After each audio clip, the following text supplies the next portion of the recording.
À Rio, peu de gens connaissent son action, mais dans la Baixada Fluminense, à 30 km de la capitale de l'État, là où les besoins sont les plus criants, leur travail n'est pas passé inaperçu depuis 1986. Crèches communautaires, pédagogie, éducation, santé, démocratie participative, la cible de l'association Solidarité France-Brésil est l'enfance, comme nous l'explique sa directrice Pascal Fabar. SFB, en 1986, quand elle a été créée, a travaillé essentiellement en fait, pour soutenir les initiatives locales, donc de la population de cette banlieue de Rio, pour construire des crèches communautaires. Parce qu'il n'y avait aucune structure, il y a 29 ans, pour les enfants de 0 à 6 ans. Et en fait, les femmes du quartier se sont réunies et ont commencé elles-mêmes en fait, à monter des structures éducatives pour recevoir les enfants et pour s'entraider dans le quartier. Et donc SFB a commencé vraiment dès le début à travailler sur la construction de ces crèches. Par exemple ici, donc, ce centre qui s'appelle IENSA, on a participé à toute la construction de ce centre. Au début, il y avait un tout petit groupe minuscule dans une paroisse à côté pour accueillir plus de 150 enfants. Et donc SFB a aidé donc, cette crèche à construire cette structure qui est une structure qui soit aux normes et qui soit sûre pour les enfants, pour accueillir tous les enfants. On a 4 programmes en fait, 4 grands programmes. On a le programme qu'on appelle Droit à l'éducation, qui est essentiellement la formation des éducatrices des centres communautaires, comme celui dans lequel on est. On travaille aujourd'hui avec une vingtaine de centres vraiment de manière très proche, centres communautaires.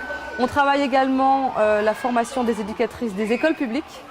On a le programme qui s'appelle Droit à la santé, qui est pareil, la formation de professionnels de santé qui travaillent avec les familles et les enfants.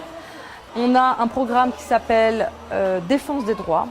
Donc là, c'est notre action qui est plus au niveau des politiques publiques. Notre objectif, c'est que la société civile agisse de manière plus forte au niveau des politiques publiques et qu'il y ait un impact plus fort de la société civile au niveau de la définition des politiques publiques liées à l'enfance. Donc on a un 4e programme, le dernier, qu'on appelle renforcement des initiatives communautaires qui vise vraiment à soutenir ces centres communautaires. La crise économique qui touche le Brésil complique un peu plus le travail des ONG. Les besoins sont plus nombreux, mais les finances sont plus rares.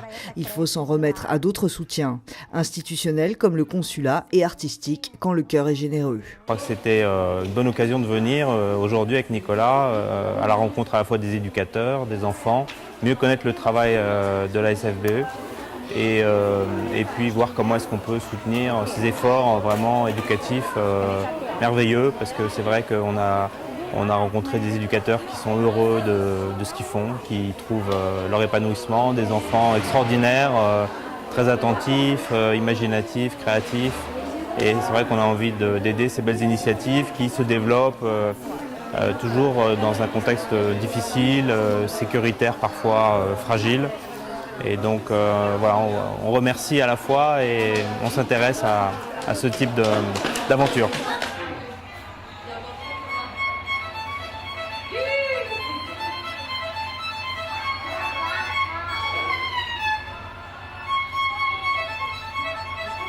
J'ai déjà eu des contacts avec des projets sociaux. J'ai eu moi-même un petit projet social d'enseignement de la musique pour des enfants en difficulté.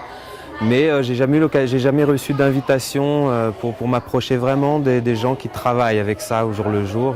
Et on a essayé de monter un concert pour un concert de soutien. On n'avait pas encore réussi. Et là, cette année, on a réussi. Donc, pour que tout ça ne soit pas complètement gratuit, simplement, je vais faire un concert au nom d'une association que je ne connais pas. On a organisé cette petite visite aujourd'hui sur le terrain pour...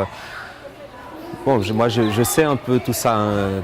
J'ai déjà aussi connu cette réalité en dehors de Rio, mais à Rio, je ne la connaissais pas tellement.